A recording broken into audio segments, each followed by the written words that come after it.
tonight. Have you got that? Get it. That's hardly ever been filmed. A ticking time bomb. This could erupt with the power of 1,000 nuclear bombs. Yes. Wow.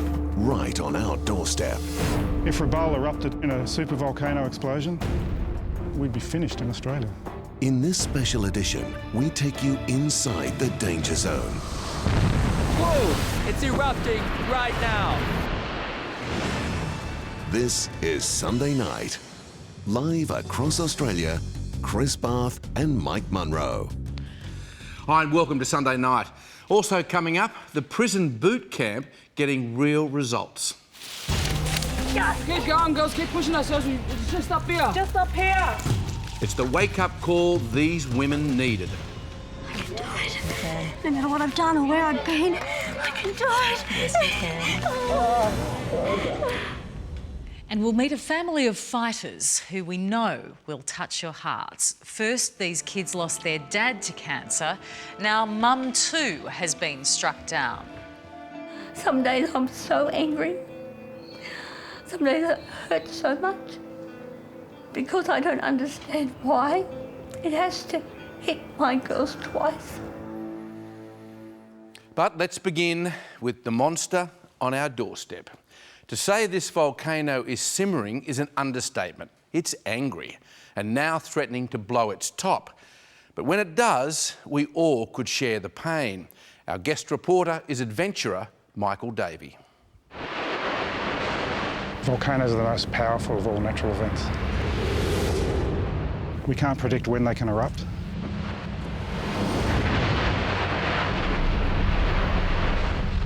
We don't know how big the eruptions will get when they start.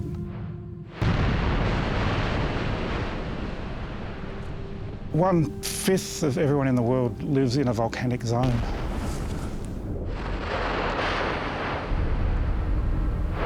Oh, that's going off. That's right. Helmet. It's clear from the start that John Seach has a dangerous passion. He's a volcano hunter, and this one's right on our doorstep. So there's no way to predict, there's no way to know when this thing's going to really bang. We had no warning there. We didn't even feel an earthquake. Wow.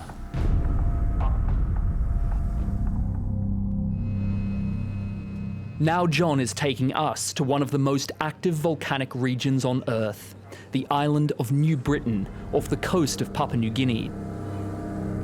A once tropical paradise terrorised by a volcano called Tavurvur.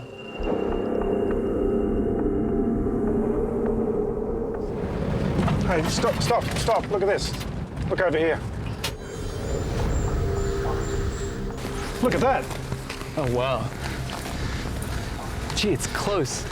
It's close by. That is huge. This is much more active than when I was here a couple of years ago. Oh, really? Now that's what we came to see.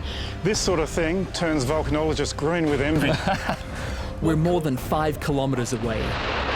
And even from this distance, Tavurvur is menacing and angry. Is this considered a large eruption? No, not yet. Not yet. But it can change without warning. And we're going to go over there. Yeah, we plan to go into the danger zone tomorrow. Is that a wise thing to do, given the level of activity that's currently occurring? Maybe not wise, but necessary. Sometimes in science, the only way you can achieve a goal and make observations is to go into dangerous places. Right. But going in with a purpose. It's not just walking around as a tourist, it's going in there to get some observations that can be of use and then getting out of there. Today, we'll drive as close as we can through a dusty wasteland choked with ash from Tavurvur. Yeah, we're actually standing inside a huge caldera. It's actually a crater that's 14 kilometres wide. And almost 1,500 years ago, there was a huge eruption that sent ash around the world, and it changed the climate in Europe for a year. And the sun only shone for 4 hours a day for 1 year in Europe, halfway around the world. So could this volcano erupt with that kind of destructive capacity today? Yes, this crater could do the same thing all over again. And what would be the impact on Australia, which is relatively close by? The impact would be devastating. There could be tsunamis that reach the north coast of Australia, and there could be ash which blocks out the sun and causing crop failures. So all the crops would fail for 1 or 2 years. A volcanic winter, in other words. Yeah. So we're literally standing on top of a time bomb. And it's ticking. And it's ticking faster than it was 6 months ago. Wow.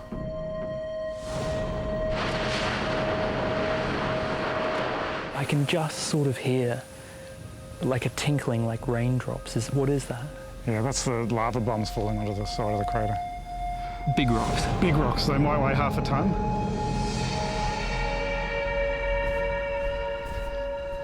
John is a scientist, a chemistry graduate who provides his observations and data to volcanologists and scientific institutions.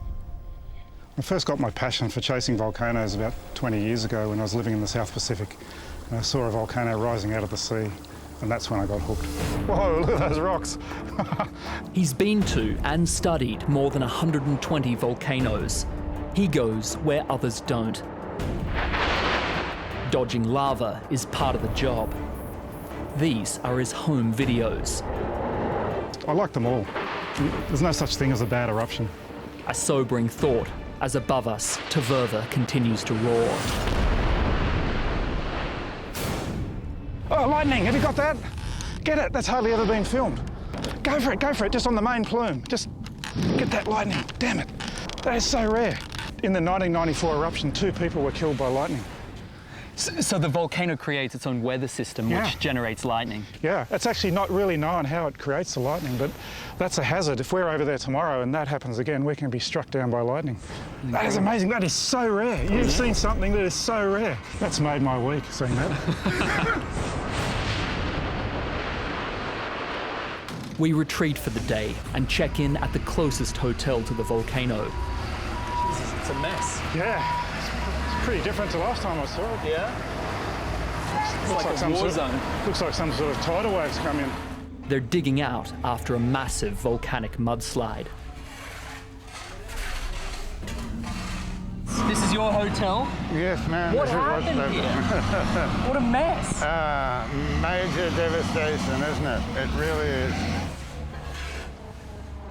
Your pool is full of volcanic silt. Absolutely full. Absolutely full. You could So try walking I on could it. technically walk on the surface of your swimming pool. Yes. It's solid, all right. Tim Wilson's travel lodge stands alone on the outer edge of Rabaul, with a next-door neighbour who could blow them up at any time. Rabaul has been under siege since a major eruption 15 years ago. There was thunder, lightning and worse, rain that made the mudslide in deadly torrents. Rabaul's citizens ran for their lives. The eruptions buried the town under meters of ash, filling the harbour with stone and turning what was once the Pearl of the Pacific into the Pacific's Pompeii. Why do you stay? I suppose it's just something in the blood. We've been at it for a long time now. I don't want to give up. That's the way it is. It's Tim against the volcano. Yes. At the nearby Volcano Observatory, scientists are listening to her rumble, with seismic equipment funded by Australia. Rabaul is different to most volcanoes, as we're the only caldera that's actually had a substantial eruption in historical times. Right. Volcanologists like Steve Saunders say a climate-changing eruption isn't likely for more than 1,000 years. Tavurvur should be settling down. Statistically, it's unlikely that we'll have a big eruption. But as I always say, the volcano doesn't read the books. It'll do it when it's ready. But what most intrigues scientists is the process that turns some volcanoes into supervolcanoes, a once-in-50,000-year event with the potential to wipe out human life. The supervolcano is the largest of all possible eruptions. Does this volcano have the potential to erupt with that kind of force? Rabaul does have the potential to be a supervolcano. And what would the impact be on Australia? If Rabaul erupted in a supervolcano explosion, we'd be finished in Australia.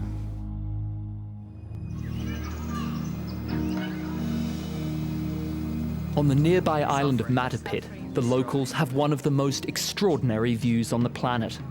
They've lived here for 1,000 years, but the most recent eruptions have made life hell. This is actually our original home, and it's hard to live, but because of the continuous ashfall, we're just thinking of leaving now. So if the government did give you an alternative place to live, you would consider moving? Yes.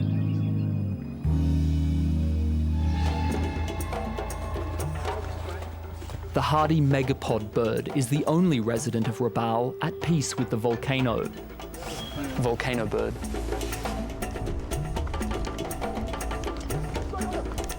Every morning, men from Murut Pit race to the bird's nesting grounds to dig eggs out of the volcanic soil. Oh, there you go. Look at that. It's very warm from being buried deep inside the ground. It's a hell of a lot of work for just one egg, but these actually represent the main source of income for the people in this area. In the markets in Rabaul, this egg will fetch about $1. In the local language, Tavurvur means nest of hornets. Tonight, we share a fire in the village. Tomorrow, we'll be going deep into the hot zone.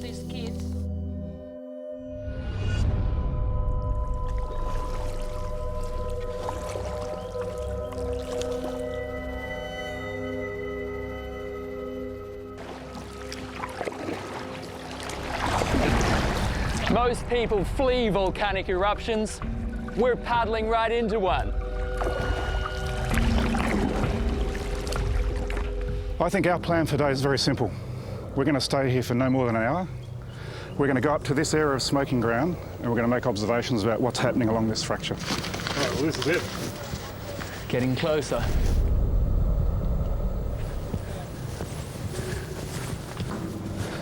It's like a moonscape, isn't it? Yeah, it's great, isn't it? Yeah.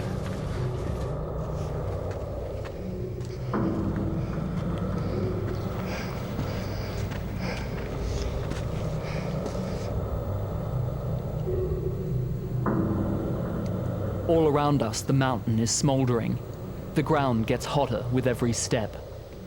Well, what we've got here is we've got a couple of vents opening up and they're moving down the side. So this indicates there's a line of weakness in this area.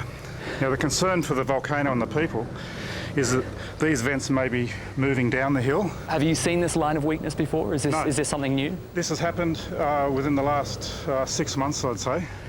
And so this shows that this is active and dynamic. Things are changing day by day. Beneath our feet is 30 square kilometres of lava, the equivalent of 60 Sydney harbours, and it's trying to get out through the top of the volcano and through the openings in her side. This landscape is really dynamic and volatile and alive. I can feel the heat coming off this steam. You can smell the sulphur. There are flecks and bits of ash flying through the air. It's The steam surging out from the volcano is scalding. Yeah, this is the gas mask on. Got it. The air is thick with hydrogen sulfide, and the heat increases with every step.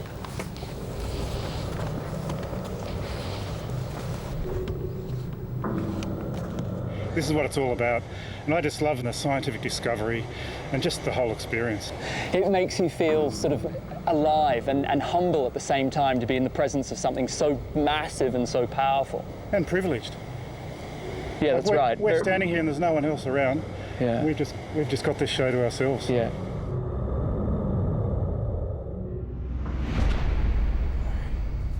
Next morning, we return to Tavurvur, this time by air. Perfect weather provides us with a chance to fly to the top of the mountain.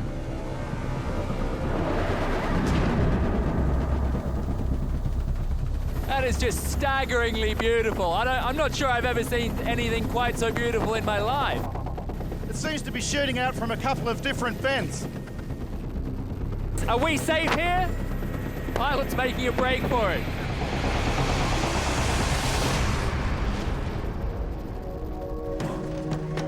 Living in the shadow of this dangerous and beautiful volcano is all these kids have ever known.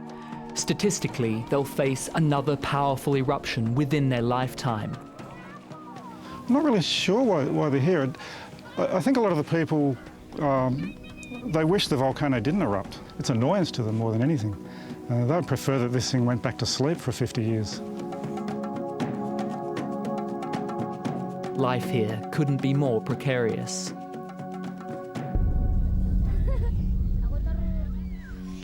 Now, the government isn't just going to issue the villagers with those helmets that we saw the boys wearing. They have found somewhere for them to relocate to, haven't they? Yeah, they have. They're going to move them to part of New Britain, the main island. And they're also about to lay, the federal government's about to lay sonar equipment, early warning tsunami equipment in case of a tsunami. Very handy for Australia. Now, ahead tonight, the boot camp forcing criminals onto a new path. I feel tired, but I feel like I've accomplished something. It's beautiful. But next, be inspired by a family of fighters. And I don't want it to happen to anybody else.